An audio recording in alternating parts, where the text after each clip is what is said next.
Hi everyone. सो इस video में काफ़ी ज़्यादा इंपॉर्टेंट अपडेट आप लोगों को देना है। तो आज क्या हुआ कि कल तक तो मेरे पास ऐसी कुछ इन्फॉर्मेशन नहीं थी, बट जैसे आज मैं जगा तो सुबह क्या हुआ कि सुबह जागते ही मेरे को 10 से ऊपर मैसेज टेलीग्राम पे आए हुए थे कि भैया कल मेरा इंटरव्यू था टीसीएस का और मुझे रिजेक्ट कर दिया गया। ऑन पोजीशन उसी जगह पर रिजेक्ट कर दिया गया। बहुत सारे मैसेज आए हैं आज ही के दिन में। सो ऐसा क्यों हो रहा है? 11 जून तक तो मेरे को कोई भी ऐसा मैसेज नहीं रिसीव हुआ था। सारे मैसेज ऐसे ही आ रहे थे कि हमारा इंटरव्यू काफ़ी अच्छा गया है, अच्छा हो रहा है, इंटरव्यू में ज़्यादा उतना डिफिकल्ट भी नहीं जा रहा, बेसिक चीज़ें पूछ रहे हैं। और जो प्राइम और डिजिटल के इंटरव्यू थे वो थोड़े से डिफिकल्ट कंडक्ट कराए जा रहे थे। बट एकदम से कल बहुत सारे रिजेक्शन के यहाँ पर मेल्स मतलब मैसेज रिसीव हुए। तो दो तीन चीज़ें जो मैं आपसे डिस्कस करना चाहता हूँ तो वो ये है कि देखो, जिन लोगों का रिजेक्शन हो रहा है वो क्या हो रहा है मैं आपको बताता हूँ। कि कहीं कहीं तो क्या हो रहा है कि इंटरव्यू में 3 पैनल हो रहे हैं और किसी किसी जगह पे इंटरव्यू में 2 पैनल रह रहे हैं। ठीक है, अब जो टेक्निकल वाला है और जो मैनेजर वाला है वो दोनों आपसे कुछ क्वेश्चन पूछते हैं। ठीक है, कुछ क्वेश्चन पूछते हैं और क्वेश्चन पूछ के if they are not satisfied, even 10 से 15 मिनट में भी, मतलब इंटरव्यू भी पूरा नहीं ले रहे, वो आपको वहीं पे क्लोज कर देते हैं। Okay, that's it for the interview and अब आप आगे प्रोसेस नहीं कर पाओगे या एचआर इंटरव्यू आपका नहीं होगा। ठीक है, अब ये जो चीज़ हो रही है इसके बहुत सारे रीजंस हो सकते हैं, बट एक जो मेरे को सबसे शॉकिंग एक्सपीरियंस देखने को मिला वो ये था कि कल टीसीएस प्राइम का इंटरव्यू था। अब टीसीएस प्राइम में मतलब मेरे को तो ऐसा लगा कि शायद पैनल को उसको रिजेक्ट ही करना था, बिकॉज टीसीएस प्राइम में उन्होंने सबसे पहले उसका रेज्यूम चेक किया, पूरा रेज्यूम गो थ्रू किया, उससे केवल एक क्वेश्चन पूछा, पहला ही क्वेश्चन पूछा, सीधे कोडिंग क्वेश्चन। ठीक है, पहला ही क्वेश्चन उन्होंने पूछा जो कोडिंग क्वेश्चन था और उससे उसकी अप्रोच पूछी। तो मतलब थोड़ा देखो क्या होता है ना कि कभी कभार एकदम से माइंड में अप्रोच नहीं आ पाती, तो उसने थोड़ा बहुत ट्राई करने की कोशिश करी। मात्र उसने बताया केवल 7 to 8 मिनट्स में नो अदर क्वेश्चन। पहला क्वेश्चन था इंट्रोड्यूस योरसेल्फ और सेकंड क्वेश्चन था ये कोडिंग क्वेश्चन, और उसके बाद वहीं पर बोल दिया okay that's it for the interview. केवल 7 to 8 मिनट्स का इंटरव्यू था। Okay that's it for the interview and you can wait outside. ठीक है, और उसके बाद उसको ना एचआर से कॉल आया ना कुछ आया। That means almost he got rejected, मतलब रिजेक्शन उसको फेस हो गया। तो प्राइम का इंटरव्यू जो कि जनरली 1 से 1.5 घंटे का कंडक्ट कराया जा रहा है, अभी मेरे पे कल कुछ एक्सपीरियंस भी रिसीव हुए हैं, वो भी मैं आपको बता दूंगा, उसमें इतनी जल्दी 7 से 8 मिनट में रिजेक्ट कर दिया गया।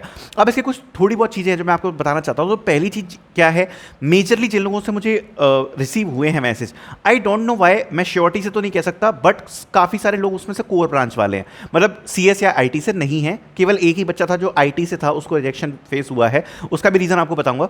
बाकी जिन लोगों से मेरे को मैसेज रिसीव हुए हैं वो ज़्यादातर दूसरी ब्रांचेस से हैं, सीएस या आईटी से नहीं है।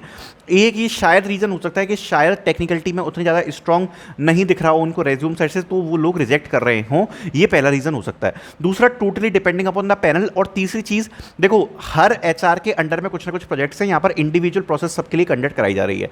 एक चांस ये भी हो सकता है कि किसी प्रोजेक्ट में सपोज जैसे टीसीएस को हायर करना है, तो उन प्रोजेक्ट्स के लिए कुछ स्पेसिफिक रिक्वायरमेंट है कि या तो एआईएमएल आनी चाहिए, जावा आनी चाहिए, कुछ ना कुछ ऐसा होना चाहिए। Suppose if they are not finding that thing in the candidate, तो भी यहाँ पर रिजेक्शन हो सकता है। ये सारी पॉसिबिलिटीज आपको मैं बता रहा हूँ, इसमें कुछ भी श्योरिटी नहीं है, पॉसिबिलिटीज बता रहा हूँ, क्योंकि कुछ तो रीजन हो गई एकदम से रिजेक्ट करने का। क्योंकि किसी किसी कैंडिडेट के तो कल मुझे रिसीव हुए, उनके 1.5 आवर का भी इंटरव्यू हुआ है, 1.5 आवर, और किसी किसी को 10 मिनट में रिजेक्ट कर दिया।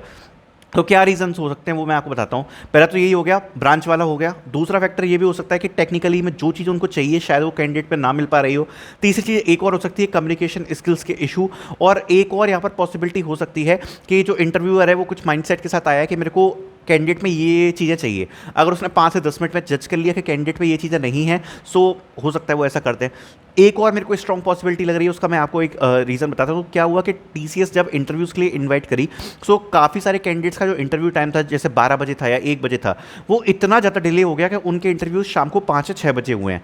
अब ये भी एक पॉसिबिलिटी हो सकती है कि उनको ऐसा लगा शुरू के 5 या 10 मिनट में कि यार ये कैंडिडेट को हम सिलेक्ट नहीं करेंगे, क्योंकि शुरू में 5-10 मिनट में शायद समझ में आ गया हो कि उस कैंडिडेट की उतनी क्वालिफिकेशन नहीं है, तो उनने वहीं पे इंटरव्यू को एग्जिट करके ये कर दिया हो कि नहीं बाकी कैंडिडेट्स कर लेते हैं, टाइम का वो खराब करें। ठीक है, तो यहाँ पर आपको 2-4 चीज़ें जो मैं बताना चाहूँगा जो इंपॉर्टेंट है, जो इमीडिएट रिजेक्शन हो रहे हैं। पहली बात तो देखो, कई लोगों का ये भी कहना है कि हमारा इंटरव्यू तो बहुत ज़्यादा अच्छा गया था। अब देखो पता नहीं है, जो भी हो रहा है मैं नहीं बता सकता रीज़न। जो 4-5 पॉसिबिलिटीज़ हैं वो मैंने आपको बता दी हैं, but the main thing is अगर किसी का फ्यूचर में इंटरव्यू है, एक बात आपको जो बहुत ज़्यादा दिमाग में रखनी है, the first impression is the last impression. शुरू के 5-10 मिनट में ट्राई टू जितना इंप्रेस कर सकते हो इंप्रेस कर लो, क्योंकि कोई भी यहाँ पर अब ये बहुत ज़्यादा रिस्कियर सिचुएशन हो गई है। पहले ऐसा लग रहा था कि पहले के पूरे इंटरव्यूज़ कंडक्ट कराए जाएंगे और उसके बाद ही यहाँ पर रिजेक्शन होंगे, और इसका मतलब ये नहीं है कि जिन लोगों के पूरे इंटरव्यू हुए हैं उनको रिजेक्शन नहीं आ सकता, आपके बारे में सोचा जाएगा। लेकिन कई लोगों को तो इमीडिएट ऑन स्पॉट यहाँ पर रिजेक्ट किया जा रहा है, ठीक है। जिनके पूरे इंटरव्यू हो गए हैं आपके बारे में सोचा जाएगा, आपको इवेल्युएट कराई जाएगी परफॉर्मेंस को, बाद में आपका रिजल्ट रिलीज होगा।